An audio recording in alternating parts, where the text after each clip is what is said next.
अस्सलाम वालेकुम बेटा, उम्मीद करता हूँ आप सब खैरियत से होंगे। आज हम कांस्टेबल का जो पेपर हुआ है 8/7/2026 को फ़र्स्ट टाइम उसकी बात करते हैं और हम देखते हैं कि जिनके नेक्स्ट नेक्स्ट पेपर हो रहे हैं उन्हें किन चीज़ों का ध्यान रखना है।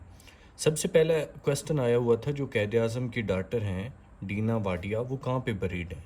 वो बेटा न्यूयॉर्क में बरीड हैं और उनकी डेथ जो हुई थी वो 2017 में हुई थी। ठीक हो गया। उसके बाद लेंथ ऑफ तरबेला डैम जो है ये भी आपका जियोग्राफी ऑफ पाकिस्तान जो है वहाँ से एमसीक्यूज़ आया, तो आपने इस पे ज़्यादा अपना फोकस करना है। ठीक हो गया। उसकी मीटर्स में बतानी है। उसके बाद पाक ज्वाइन यूएनओ कब किया था? 30 सितंबर 1947। हमने अपनी प्रिपरेशन में यूएनओ पे डिटेल से बात की थी। इसमें मैंने पूरे आपको नोट्स दिए थे जिसमें हमने ब्रीफली यूएनओ के बारे में पढ़ा था। ठीक है। उसके बाद जो इंडस रिवर है ओरिजिनेट कहाँ से निकलता है, तो ये बेटा चाइना में तिब्बत है, माउंटेन जो है कैलाश वहाँ से निकलता है। ठीक है। सी पैक जो है ये स्टैंड फॉर क्या है, तो आपने बता देना है चाइना पाकिस्तान इकोनॉमिक कॉरिडोर। और इस पे हमने ब्रीफली मैंने आपको नोट्स भी कराए हैं और जो हमने पीछे लेक्चर किए उनमें हमने सी पैक पे ब्रीफली बात की है। उसके बाद बेटा largest desert in the world जो है, अच्छा ये सबसे हॉटेस्ट जो है वो सारा है। इंटार्क्टिक डेजर्ट जो है वो सबसे बड़ा है। ठीक है, इसके बारे में पता होना चाहिए। और ये जो है आपका एमसीक्यूज़ वो जियोग्राफी ऑफ वर्ल्ड में आया है। अच्छा, मैंने जो मैक्सिमम पेपर देखा है ना उसमें दो ही चीज़ें मैंने देखी, या तो जियोग्राफी ऑफ वर्ल्ड या जियोग्राफी ऑफ पाकिस्तान, और कोई बाहर से नहीं आया। ये एक एमसीक्यूज़ आया हुआ था कि who wrote Hamlet, William Shakespeare ने लिखी थी ये बुक। तो आपने इम्पोर्टेंट जो बुक लिखी गई हैं उनके बारे में पता कर लेना है। हाईएस्ट वाटरफॉल जो है एंजल फॉल है। आपको जो मैंने नोट्स दिए थे उनमें जो सबसे पहला टॉपिक है, मैंने जो एफआईए पे वीडियो बनाई थी अगर आप जाके देखें, ये भी जियोग्राफी ऑफ वर्ल्ड में से आया है। ठीक है। उसमें सबसे पहला हाईएस्ट, लार्जेस्ट, बिगेस्ट, मैंने आपको कहा था इसमें से लाजमन एमसीक्यूज़ आएंगे और इसमें से 4 एमसीक्यूज़ आए हुए हैं। उसके बाद जो नेटो है उसका हेडक्वार्टर कहाँ पे है, वो ब्रसल में है, बेल्जियम में है। और हमने जो इम्पोर्टेंट ऑर्गेनाइजेशन है उसमें हमने ब्रीफली पढ़ी हुई है कौन सी है, किसका कहाँ पे हेडक्वार्टर है, तो ये आपने मज़ीद कर लेनी है। Smallest city country in the world जो है वो वेटिकन सिटी है, तो इसके बारे में हमने ब्रीफली पढ़ा है। स्मॉलेस्ट, बिगेस्ट, इस पे हमने एक पूरा टॉपिक पढ़ा हुआ है। ठीक है। वर्ल्ड इन्वायरमेंट डे 5 जून है, इसके बारे में मैंने आपको अलहदा नोट्स प्रोवाइड किए थे जिनमें हमने सिर्फ जो इम्पोर्टेंट डेज़ ऑफ वर्ल्ड थे, इंटरनेशनल डेज़ थे, मैंने आपको कहा था इसमें से एक एमसीक्यूज़ लाजमन आएगा। उसके बाद inventor of telephone Alexander Graham Bell हैं इन्वेंटर। और उसके बाद एक और टॉपिक हमने किया था फादर ऑफ फील्ड्स, ये मैंने आपको वीडियो में भी करवाए हुए हैं और नोट्सों में भी करवाए हुए हैं। ये इंपॉर्टेंट है, आपने ये भी कर लेने हैं कौन कौन से इन्वेंटर और फादर ऑफ डिफरेंट फील्ड्स। बाद बेटा इस्लामिक स्टडी के एमसीक्यूज़ हैं। फादर ऑफ हज़रत इब्राहीम जो हैं उनका नाम अज़हर है। हु वाज द फर्स्ट हाफिज़ ऑफ होली कुरान, हज़रत उस्मान है। बिल्कुल बेसिक पेपर आया हुआ है। एक मैंने चीज़ इसमें ऐसी नहीं देखी सिवाय एक सैनोनिम थोड़ा सा मुश्किल था, थोड़ा सा, ज़्यादा नहीं। इसके अलावा पूरे पेपर में मुझे कोई ऐसा एमसीक्यूज़ नहीं दिखा जो हमने नहीं किया हुआ। ठीक है। उसके बाद नंबर ऑफ़ अशरा इन होली कुरान आपको पता होना चाहिए। रमज़ान में कितने अशरे होते हैं। फर्स्ट मार्क्स ऑन अर्थ जो है वो अल हराम है। इस्लाम की सबसे पहली मस्जिद जो है वो कुबा है और जो दुनिया पे सबसे पहली मस्जिद है वो मस्जिद हराम है। ये आप सबको पता होगा। करेक्ट स्पेलिंग, अगर आप मेरी एफआईए की वीडियो देखो जिसमें मैंने कहा था कि ये चीज़ें आप कर लें, इन्हीं में से पेपर आएगा। कोई एक एमसीक्यूज़ उठा के बताएं कि उनसे बाहर आया, सारे का सारा पेपर वहीं से आया।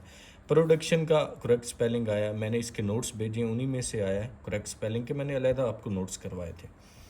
उसके बाद सिनोनिम ऑफ हिपोक्रेट्स हम मुनाफिक को बोलते हैं, इसका जो है प्रीटेंडेड, बेरूपिया। ठीक है। उसके बाद अभी देख लो सिनोनिम ऑफ अगली, बुरे को कहते हैं हम जिसकी शक्ल बुरी होती है, अनअट्रैक्टिव है, इसका जो आगे सिनोनिम होता है। बिल्कुल इजी है। एक ये मुझे सिनोनिम लगा है जो थोड़ा सा मुश्किल था, अदरवाइज सारे का सारा बेसिक पेपर था। उसके बाद अगर बेटा हम देखें एंटोनिम ऑफ ट्रूथफुली क्या होता है, देख ले, सच्चाई, डिसहोनेस्टी, बेईमानी, बिल्कुल आसान है। अभी ये सिंगुलर प्लूरल आया हुआ है, माउस का क्या है, माइस। ठीक है। चूहे की जमा क्या है। अच्छा, उसके बाद सिर्फ इन्होंने ग्रामर में से बहुत ही आसान पेपर डाला है। ग्रामर में से एक ये आया हुआ था। अभी देखो ग्रामर को आपने कैसे अटेम्प्ट करना है, अभी सीख लो। ये बिल्कुल बेसिक टेंसेस में से पेपर आया है। मेरी पहली वीडियो ही टेंसेस पे है। आपके उन्होंने बताया, ये इन्होंने प्रेजेंट इंडेफिनिट जो है उसमें से एक सेंटेंस दिया है, तो वो पूछ रहे हैं कि आपने बताना है इनमें करेक्ट कौन सा है। देखो अभी इसको हम मुख्तलिफ स्ट्रेटजी से करते हैं। ही don't like T, he doesn't likes T, he does not like T, he do not like T. अभी प्रेजेंट इंडेफिनिट में हेल्पिंग वर्ब कौन से इस्तेमाल होते हैं? सिंगुलर के साथ डज होता है, और डज के बाद हम फर्स्ट फॉर्म के साथ एस सी आई एस नहीं लगाते हमने, ठीक है। अभी इसमें फर्स्ट फॉर्म के साथ एस सी आई एस है, ये निकल गया। इसमें नाट लगा हुआ है सिर्फ, ये भी गलत हो गया। अभी ये डू लगा हुआ है, डू जो है ये प्लूरल के साथ लगता है, तो ये भी गलत हुआ। तो आ जाके हमारा ये बचता है। बेटा मैंने आपको बताया था ग्रामर के जब भी आप एमसीक्यूज अटेम्प्ट करते हो तो उनमें गलत को पहले काटा करो। बहुत ही आसान था, बिल्कुल आसान आया हुआ था। उसके बाद ये आई हुई है, आई थिंक जो मैंने आपको प्रेपोजिशन के नोट्स दिए थे 121 के 122, मैंने देखी भी, मुझे एग्जैक्ट याद नहीं है, उसमें से आया हुआ था इज़ फॉन्ड ऑफ म्यूज़िक, ठीक है। उसके बाद ये एंटोनिम आया हुआ था अपोजिट ऑफ फुल, एम्प्टी। बेटा इतना आसान है, बिल्कुल बच्चों वाला पेपर है। और मैथ इतनी आसान थी, इतनी आसान थी, हमने तकरीबन असिस्टेंट लेवल की मैथ की थी और इन्होंने बिल्कुल बेसिक मैथ दी थी। वो कहता है 5 जो बुक्स हैं उनकी कीमत है 125 रुपये, ठीक है। तो बताएं 8 की कितनी होगी? सिंपली 5 को इस पे डिवाइड करें तो ये आपका आंसर आ जाता है 25, ठीक हो गया। 5 25 बार 125, तो एक की आपके प्राइस, एक बुक की प्राइस कितनी आ गई? 25। तो हमने कितने की फाइंड करनी? 8 की। तो 8 को सिंपली आप 25 से मल्टीप्लाई करेंगे तो आपके पास आंसर जो है वो 200 आ जाएगा। बहुत सिंपल सवाल आया हुआ था। उसके बाद बेटा एक एलसीएम वाला क्वेश्चन आया हुआ था, बहुत ही सिंपल है। अभी इन दोनों का एलसीएम लो, 5 और 5 का 5 ही आता है, ठीक है। 5 को यहाँ पे लिखो, 5 एक बार 5, 3 जमा 1, तो इसका आंसर जो आता था 4/5। बेटा बिल्कुल बेसिक मैथमेटिक आई हुई थी। स्पीड, डिस्टेंस और टाइम, मैंने इतने इसके क्वेश्चन आपको करवाए हैं, इतने क्वेश्चन करवाए हैं। हमारे पास सिंपली उन्होंने स्पीड दी है, टाइम दिया है, डिस्टेंस फाइंड करना। हमारे पास फार्मूला क्या है? Speed is equal to distance over time. तो यहाँ हमने फाइंड क्या करना है? डिस्टेंस। तो टाइम इधर आके मल्टीप्लाई हो जाएगा, तो डिस्टेंस क्या रहेगा? डिस्टेंस हमारे पास रहेगा, डिस्टेंस हमारे पास आ जाएगा speed multiply by time. Simply आप 80 को 2.5 से ज़रब दोगे तो हमारे पास आंसर आ जाएगा। बहुत आसान सवाल था। अच्छा बेटा, ये कोडिंग डिकोडिंग में मैंने क्वेश्चन करवाए थे आपको, कम से कम पैरा की प्रिपरेशन करते हुए 2-3 दफ़ा करवाए थे। ये बहुत ही आसान थे। अभी इसमें देखते हैं हम ABC, अभी लिख लेते हैं। देखो ये बेसिक आया हुआ है एनालॉजी का क्वेश्चन। उन्होंने बोला है डॉग जो है वो बराबर है 426 के। अभी देखते हैं ये कैसे बना। डी कौन से नंबर पे आती है? 1 2 3 और 4 नंबर पे, ठीक है। अभी इसका ओ लिखो आप, ओ किस नंबर पे आता है? ओ इन्होंने रखा हुआ है जी 2 नंबर पे, और जी इन्होंने रखा हुआ है 6 नंबर पे, ठीक हो गया। तो क्या बेटा, अभी देखते हैं हम कैट कैसे लिखेंगे। अभी सी कौन से नंबर पे है? 3 नंबर पे है, 3 लिख लिया। ए कौन से नंबर पे? 1 नंबर पे, 1 नंबर पे लिख लिया। टी कौन से नंबर पे गिन के लेके आओ? तो 20 नंबर पे है, तो यहाँ पे 20 लिख लो। तो सिंपली ये 3120 था। कोडिंग डिकोडिंग हमने की थी, उसमें से क्वेश्चन आया हुआ था और बहुत बेसिक था बेटा। उसके बाद बेटा ये कंप्यूटर का आया हुआ था।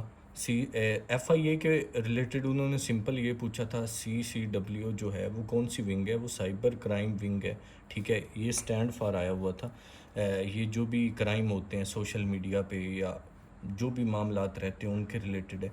कंट्रोल V आई हुई थी। ये मैंने A से लेके Z तक आपको सारी डिटेल में करवाई थी नोट्सों में। ईमेल एड्रेस मस्ट कंटेन, इसमें वो पूछते हैं तो क्या है, ठीक है। तो सिंपल पेपर आपका आया हुआ था बेटा। इसमें जियोग्राफी आई हुई थी, ग्रामर आई हुई थी, बेसिक मैथमेटिक आई हुई थी, जियोग्राफी ऑफ वर्ल्ड और जियोग्राफी ऑफ पाकिस्तान। बेटा इसके अलावा मुझे इस पेपर में कुछ भी ऐसा नहीं दिखा। तो आपको जो भी नोट्स मैंने करवा दिए आप सिंपली उनकी बार बार रिवीजन करें। पेपर बहुत ही आसान आ रहा है। पेपर देते हुए, अटेम्प्ट करते हुए सिर्फ थोड़ा सा ध्यान दिया करें। मैंने एक आपको स्ट्रेटजी बताई थी कि गलत जो रहता है उसको हमने काटना होता है, ठीक है। मेरे पास 31 MCQs आए हैं, मैंने आपको हल करवा दिए। तो बेटा जिनका कल पेपर है वो इन चीज़ों को अच्छे से प्रिपेयर करके जाएं। सिंपली जो मैंने नोट्स करवा दिए हैं उनको एक दफ़ा अच्छे से पढ़ के जाएं।